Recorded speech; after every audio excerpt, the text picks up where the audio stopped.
आज के इस वीडियो में मैं आपको प्रश्नावली 1.2 क्लास 12 मैथ संबंध एवं फलन इसका क्वेश्चन नंबर 10, 11 और 12 कंप्लीट करवाऊंगा। इसी के साथ आपकी प्रश्नावली 1.2 ये कंप्लीट हो जाएगी।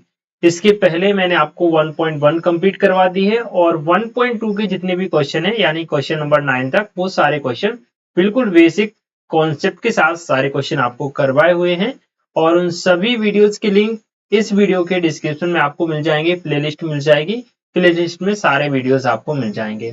तो अगर आपने पिछली क्लासेस नहीं देखी हैं और देखना चाहते हैं तो जरूर देख सकते हैं आप। चलिए शुरुआत करते हैं आज क्वेश्चन नंबर 10 से, क्योंकि 3 ही क्वेश्चन इस प्रश्नावली में बचे हैं। आज ये प्रश्नावली आपकी फिनिश हो जाएगी।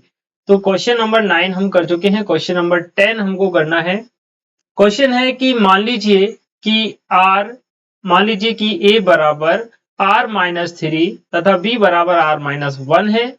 एफ एक्स बराबर x minus 2 upon x minus 3 द्वारा परिभाषित फलन f a टू b पर विचार कीजिए। क्या f एकेकी तथा आच्छादक है? अपने उत्तर का औचित्य भी बतलाइए। क्वेश्चन बहुत शानदार है, पढ़ने में हो सकता है थोड़ा सा आपको लग रहा हो अलग टाइप का, बट ये बिल्कुल आसान क्वेश्चन है। सिर्फ यहां पर एक चीज आपको दी गई है कि जो ए है, जो सेट ए है वो आपको दिया है कि r माइनस 3, इसका केवल आपको मतलब समझना है। सेट b है वो आपको दिया है r माइनस 1। R4 हो गया रियल नंबर्स, वास्तविक संख्याएं। सेट ए में आप केवल 3 को नहीं रखेंगे, बाकी सारी वास्तविक संख्याएं रख सकते हैं। सेट बी में केवल आप 1 को नहीं रखेंगे, बाकी सारी बेसिक जो है वास्तविक संख्याएं रख सकते हैं। ठीक, तो अब आपसे ये बोल रहा है कि एफ एक्स आपको x minus 2 upon x minus 3 के बराबर में दिया हुआ है। एफ एक्स बराबर x minus 2 upon x minus 3 दिया हुआ है। ठीक है, अब ये ऐसा इसने क्यों किया कि भाई r में आप 3 नहीं रख सकते, क्योंकि अगर आप 3 रखते तो नीचे क्या हो जाता है, यहाँ देखो ये 3 माइनस 3 0 आ जाता, वड्डे में 0 आता तो फलन क्या बन जाता, अनंत। ठीक है, इसलिए इसने r में से 3 को माइनस कर दिया, यानी कि आप x का मान 3 नहीं रख सकते और b में आपको -1 नहीं मिलेगा, यानी 1 नहीं मिलेगा। ठीक, तो यहां पर इसको आप डायरेक्टली करेंगे जैसे हम करते आए हैं।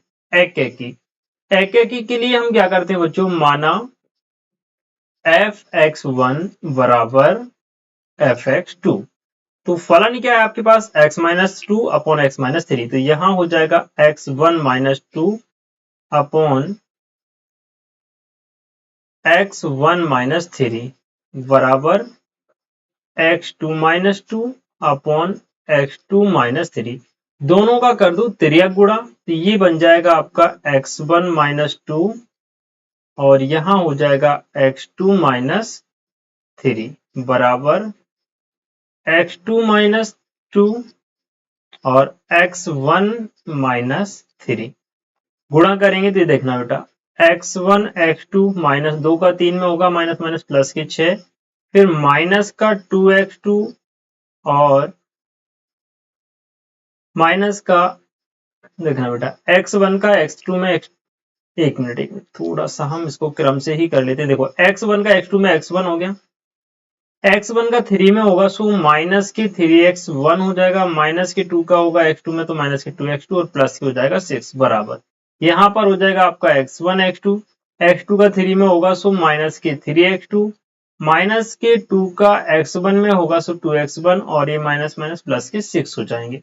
ठीक है, अब सुनिए जरा, इन सबको एक साइड ले आओ या डायरेक्ट ऐसा करो कि x1 x2, यहां पर भी x1 x2 प्लस माइनस के हैं, प्लस प्लस के हैं बराबर के दोनों तरफ, तो ये कट जाएंगे। बाकी यहाँ x1 को एक तरफ कर लो, x2 को एक तरफ कर लो। एक चीज हो रही यहाँ पर कट जाएगी 6 और ये 6, ये भी प्लस प्लस के हैं तो कट जाएगा। यहाँ पे बचेगा माइनस का 3x1 और ये 2x1 इधर आएगा, सो ये हो जाएगा प्लस का 2x1 बराबर। यहाँ माइनस का 3x2 और ये 2x2 इधर आएगा, सो ये हो जाएगा प्लस का 2x2। घटाएंगे तो यहाँ माइनस x1 बचेगा, यहाँ माइनस x2, माइनस से माइनस कट जाएगा, आपके पास बचेगा x1 बराबर x2। और यही चीज तो हम करते हैं, x1 बराबर x2 अगर आ जाए तो फलन क्या होता है, एक एक ही होता है। तो हम लिखेंगे इसमें अतः फलन एक एक ही है, अतः फलन एक एक ही है। ठीक बच्चों, ये हो गया एक एक ही। दूसरा हम क्या निकालते हैं भाई, आच्छादक। तो आच्छादक भी देख लो। आच्छादक, आच्छादक के लिए एफ एक्स बराबर हम क्या लिखते हैं बेटा, y लिखते हैं। एफ एक्स का मान है x minus two x minus three upon में x माइनस थ्री बराबर में y। तो यहां से देखिए ये हो जाएगा x माइनस टू बराबर y x माइनस थ्री। तो यहां से x माइनस टू बराबर ये हो जाएगा एक्स वाई माइनस का थ्री वाई। हमको यहाँ से x की वैल्यू निकालनी है तो x वाले मान एक तरफ कर लेंगे। x, ये एक्स वाई इधर आएगा सो माइनस का हो जाएगा, और ये माइनस का थ्री वाई है, और यहाँ से माइनस का टू उधर जाएगा सो ये प्लस का हो जाएगा। यहाँ से x कॉमन आएगा बेटा तो वन माइनस वाई बचेगा बराबर ये टू माइनस थ्री वाई हो जाएगा। x बराबर क्या हो गया, टू माइनस थ्री वाई बटे में वन माइनस वाई। अब यहाँ पे समझो जरा बात को। इसने बोला था b का मान आप r माइनस वन रखेंगे, यानी वन नहीं रख सकते सेट b में। सेट b यानी कि सहप्रांत। अगर यहाँ पर वन रख दिया ना बेटा y का मान, तो ये भी क्या हो जाएगा, अनंत हो जाएगा। जबकि हमें क्या दिया है, वास्तविक संख्या। ठीक है, तो यहाँ पर आप y का मान वन के अलावा कुछ भी रखेंगे तो क्या आएगा, y का मान कोई भी संख्या जाए वो होगी तो वास्तविक संख्या ही। यानी कि सह प्रांत में जितने भी अवयव हैं उनके पूर्व प्रतिबिंब x में मिल रहे हैं, प्रांत में मिल रहे हैं। तो हम लिखेंगे चूंकि सह प्रांत, आई थिंक आपको नीचे शायद दिखना हो रहा हो तो मैं ऊपर लिख देता हूं। देखिए ऊपर यहां देख लीजिए, हम यहां लिखेंगे चूंकि सह प्रांत के सभी अवयवों के पूर्व प्रतिबिंब प्रांत में विद्यमान है, प्रांत में विद्यमान है, अतः फलन क्या हो गया, आच्छादक हो गया। अतः फलन आच्छादक है। बात समझे, तो फलन यहाँ पर आपका आच्छादक भी है और एकैकी भी है। तो आप क्या लिखेंगे, इस प्रकार फलन एकैकी आच्छादी है। ठीक, तो क्वेश्चन नंबर 10 यहाँ पर कंप्लीट होता है। इसके दो छोटे छोटे ऑब्जेक्टिव क्वेश्चन और हैं, फटाफट से हम उनको भी देख लेते हैं भाई। क्वेश्चन नंबर 11 आपसे पूछ रहा है कि मान लीजिए f such that R2R fx बराबर x4 द्वारा परिभाषित है, सही उत्तर का चयन कीजिए। यहाँ पर आपको ऑब्जेक्टिव क्वेश्चन में चार ऑप्शन भी दिए हैं, तो आपको ये बताना है कि फलन एकैकी आच्छादी है, बहुएकी आच्छादी है, एकैकी है किंतु आच्छादी नहीं है, ना एकैकी है और ना ही आच्छादी है। तो देखिए यहाँ पर फलन जो है वो R से R में है। फलन क्या है बच्चों, R से R में आपको फलन की परिभाषा दी गई है। ये भी R है वास्तविक संख्याएं, ये भी R है वास्तविक संख्याएं हैं। तो जो f है वो आपको दिया है एफ एक्स बराबर x की पावर 4। क्लियर, यहां पर आप ले लो माइनस वन, माइनस टू ले लो, माइनस वन ले लो, जीरो ले लो, वन ले लो, टू ले लो, थ्री ले लो। यहाँ पर भी minus one, minus two, minus three, minus इसके बाद जो है जीरो ले लो, उल्टा कर लिया अपन ने, ऐसा ले लो, minus three, minus two, minus one, zero, one, two, three. इस प्रकार से हमने रियल नंबर्स कुछ ले लिए, ये केवल समझने के लिए। तो यहां पर आप देखिएगा माना एकैकी के लिए कर रहे हैं हम, ये एकैकी हेडिंग डालेंगे। तो हम मानेंगे माना fx1 बराबर fx2।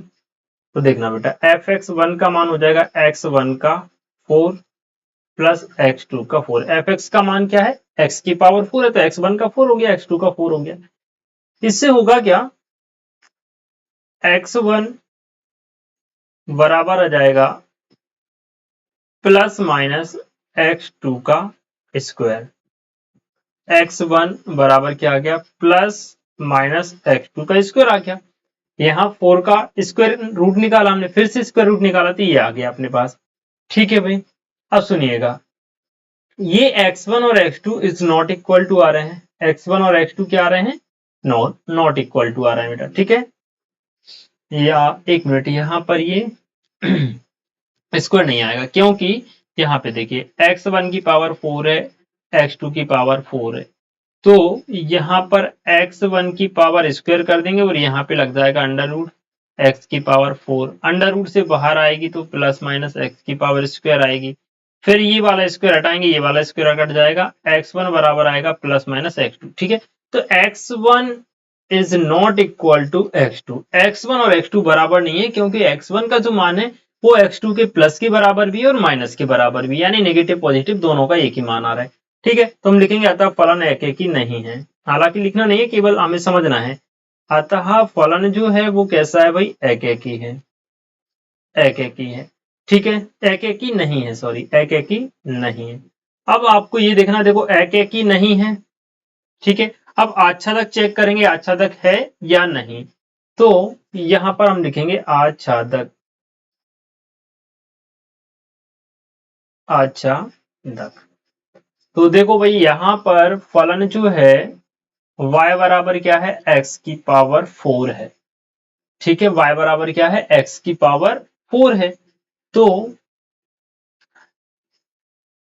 अब देखना बेटा, यहां पर एक चीज याद रखिएगा, x की पावर 4 का मतलब हुआ x के अंदर आप कोई भी मान रख दो वो कैसा आएगा बेटा, धनात्मक आएगा, क्योंकि घात कितनी है, 4 है।